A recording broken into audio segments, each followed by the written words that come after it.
Hi, welcome back to Officially Christy.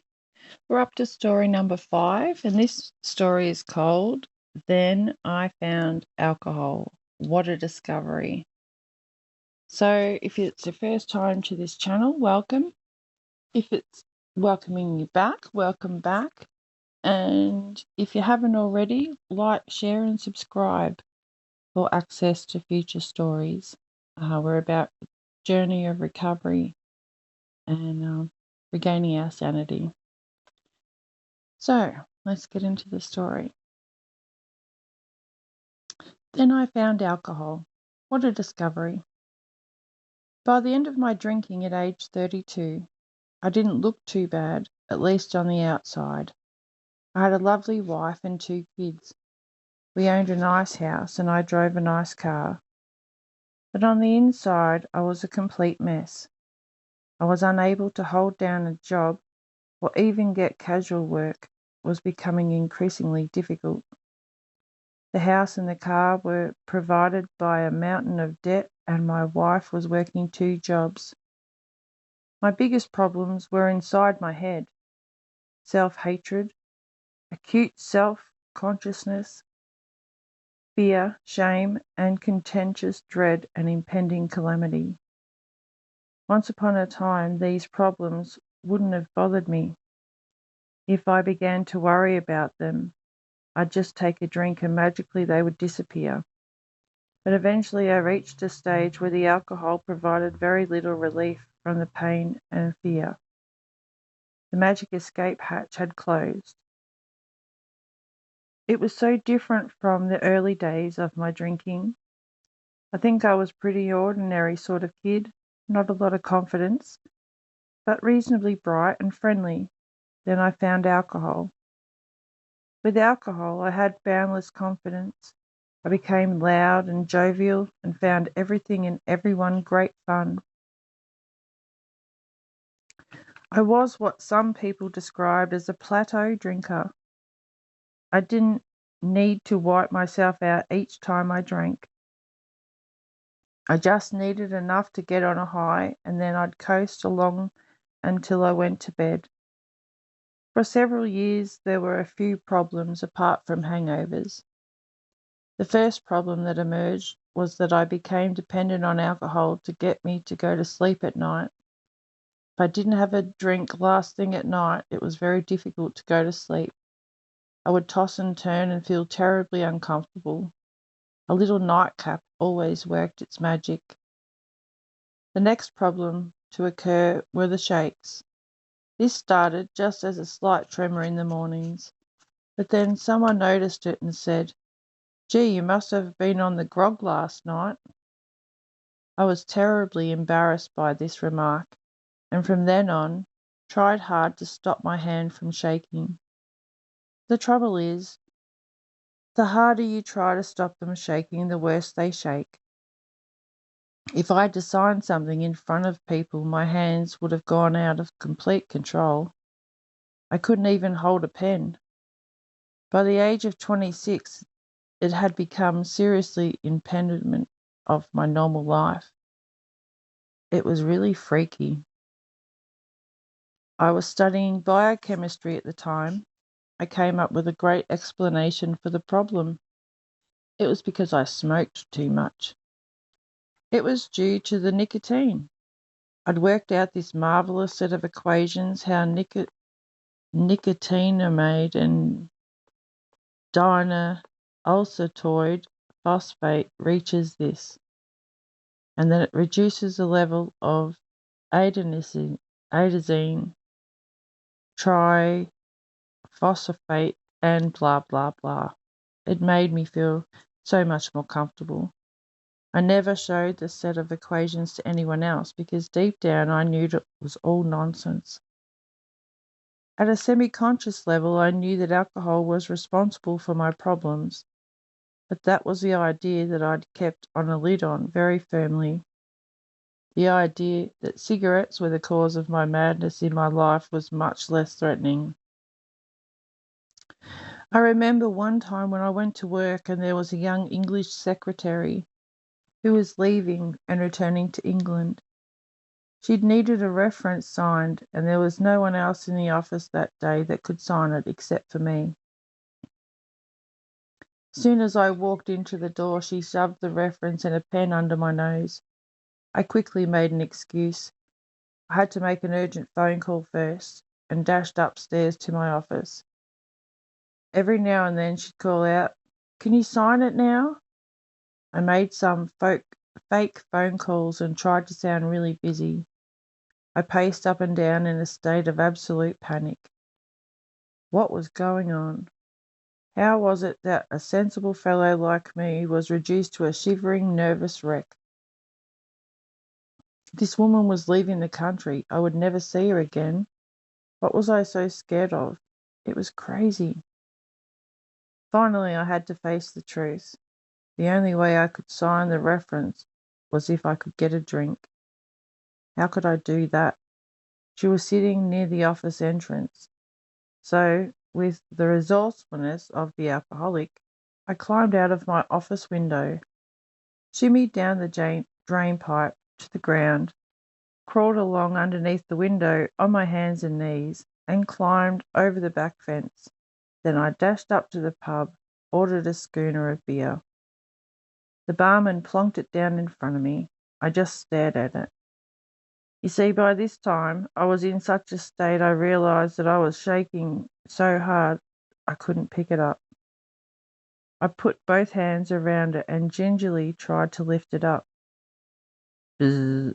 It began vibrating all over the place. I thought maybe I can sort of lean down and suck it up to calm me down. That could look kind of stupid. Are there any straws? No, he said. There was nothing else for it but to turn around and try to walk nonchalantly out. I raced into the bottle shop and bought a half bottle of whiskey in a plain brown paper bag. I ran across the road to some public toilets and hurried into one of the cubicles. Damn it. Every stall door had a window on it to discourage perverts, apparently. I certainly discouraged me. I was terrified that someone would see me guzzling my whiskey. By this stage, my heart was pounding, my eyes were bulging, and I could hardly breathe. A man being chased by a pack of howling wolves could not have been in more extreme panic. I raced back to the pub and down to the basement toilet. It had no lock on the door, but I jammed my foot against it to keep it closed. Opened the bottle and glug, glug, glug. Heavenly relief. Within a minute, my heart slowed down. I was able to breathe again. My head stopped spinning and my hands stopped shaking. I was able to get some perspective again. I thought back on the preceding half an hour of insanity and was appalled. How could I possibly behave like that? What a shameful, despicable thing to have happened. All over being asked to sign something. Phew! This was no good. I realised I had to do something serious. This just had to stop.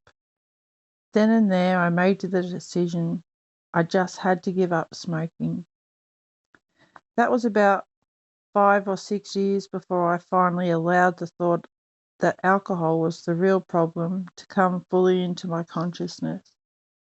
During that time, the fear of shaking became one of the main obsessions in my life. First thing on waking, I would start thinking of who might ask me to sign my name or hand me a cup of tea on a saucer.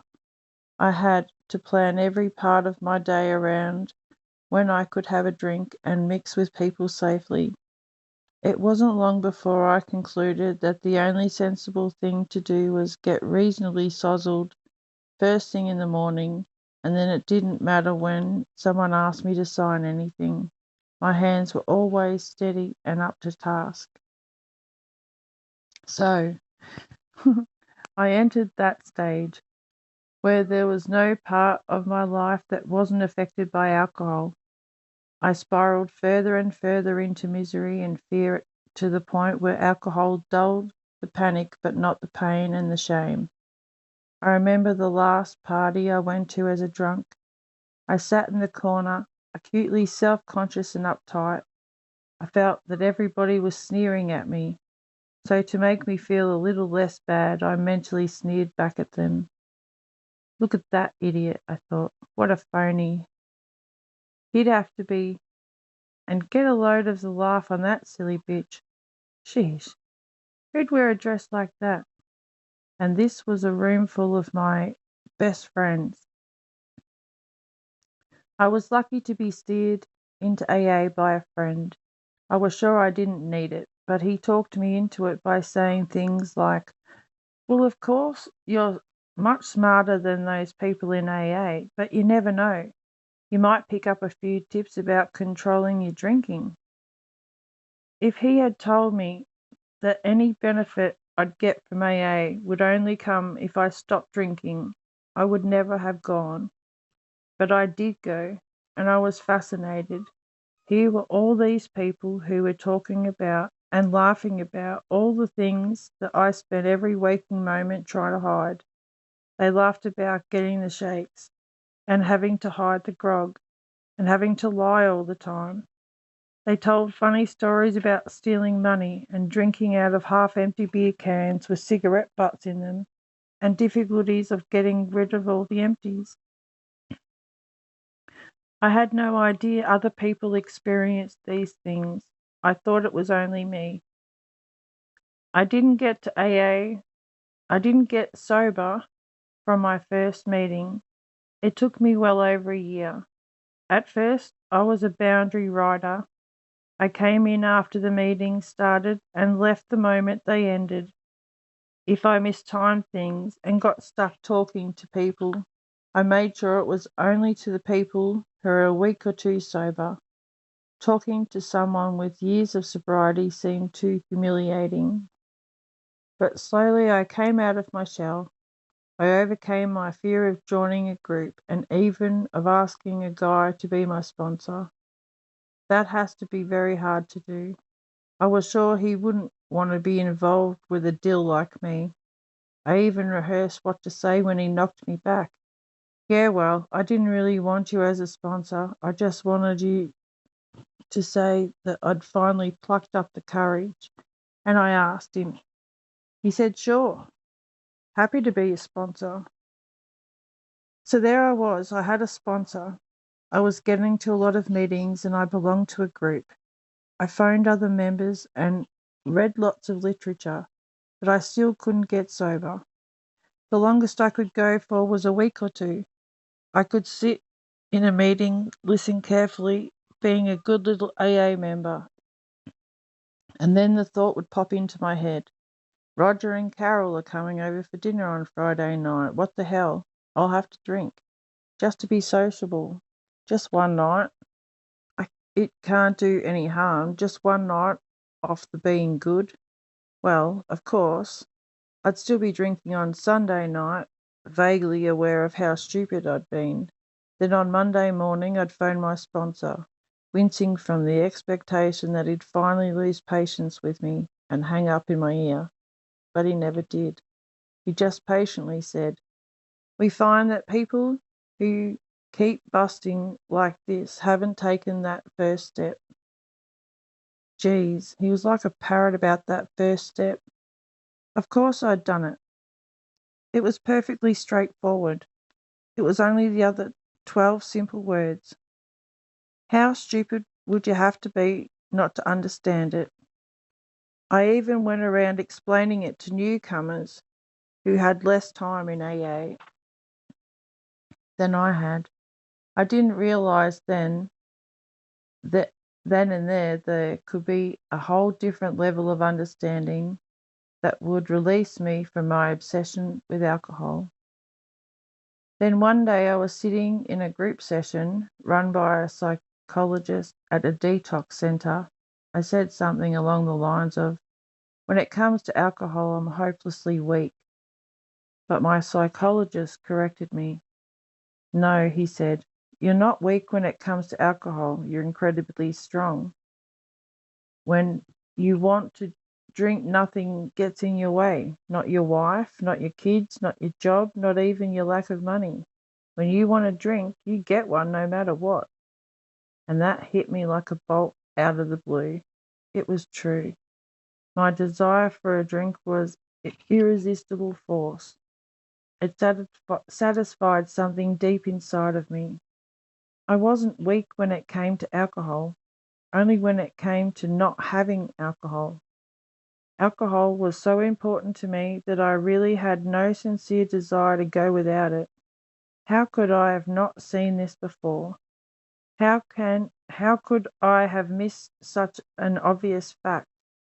The next day, the group met again, and the psychologist started talking about how alcoholics can't use willpower to overcome their alcoholism. He said, "Alkies are like marathon runners. When a marathon runner is near the end of the race, every nerve in his body is screaming out for him to stop.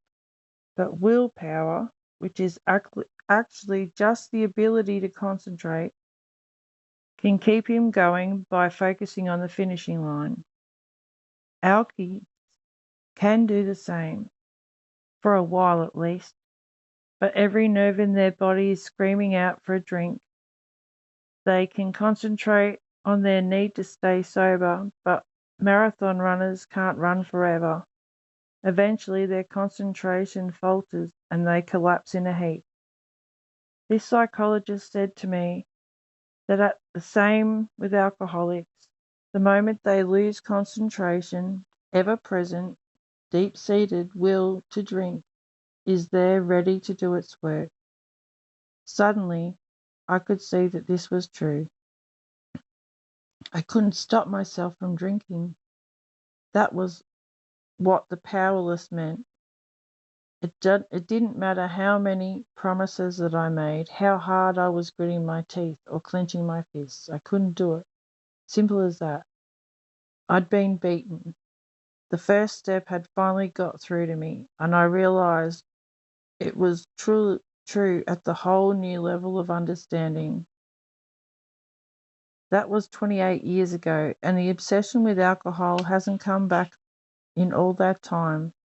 There have been a few times when I felt like a drink, and 2 occasions when I felt quite strongly that I wanted to drink, but the desire lasted only a minute or so, then it faded away. I haven't had any desire to drink in all the last 10 or 12 years. There's a lot of beer and wine in my refrigerator at home for friends and relatives. There's a lot of liquor at work for the clients. None of it holds any attraction for me. They're like my wife's cosmetics. They barely register in my awareness because they don't have any interest for me. The psychologist could see through the first step had hit me that I had had a deep realization. So he said, "What are you going to do now?" "Well," I said, I'll, I was stumped. I didn't know what to do. What could I do? If I was powerless, there was nothing I could do, was there? "It's actually pretty simple," he said. "You just do the next 11 steps. There's no way that you can change yourself directly at the deep level that you needed. All you can do is follow a program and let it bring about the changes in you." So that's what I've done ever since. If there's a step Olympics, I'm afraid I won't be winning any gold medals. I have had many, many, many mistakes. I have misunderstood just about everything about them at one time or another. Even now, I get new understandings about the steps that show me again how I got it wrong in the first place. I have tried to intellectualize the steps, and I have been lazy and inconsistent in doing them, but that's okay. They still work on me. They still bring me about changes. I still go to step meetings and learn about them, even from people who are new in the program. Often newcomers have a fresh insight and add to my understanding. Most of all, it's a matter of practice. No one expects you to be a perfect tennis player the first time you pick up a racket. You have to practice. You have to make thousands of mistakes, but year after year you get closer to Wimbledon, proving yourself, provided that you keep at it. I have found is the steps sorry. I have found it's the same with the steps. It seems you can't do them once you forget them. It's a constant process. The moment you stop doing them, you stop getting the benefit, and the benefits have been many. I was sad and frightened, lonely, miserable person. My life was going down the toilet. I was a hopeless father and husband, totally irresponsible with money, an unreliable worker, and a worthless friend. I stayed at home as much as I could or sulked around the streets, worried about who I might run into and what lies I would need to tell them. My whole life had turned into a lie because I was so ashamed of everything about myself. Slowly, the steps did their work on me. I fell in love with my wife and children again. I began earning money and even created a successful business. People could rely on me. I turned up on time and stopped running away from problems and discomforts. I turned and faced the world and did the things that were needed. I used to hate the idea of stopping drinking because it seemed that all the fun in life would disappear. But it was the misery that disappeared. Laughter, fun, and joy came back into my life. I enjoyed the thrill of doing scary things stone cold sober. I experienced the contentment that I belong in the world. I'm a valuable person who brings value to others. Thank you for listening to another story.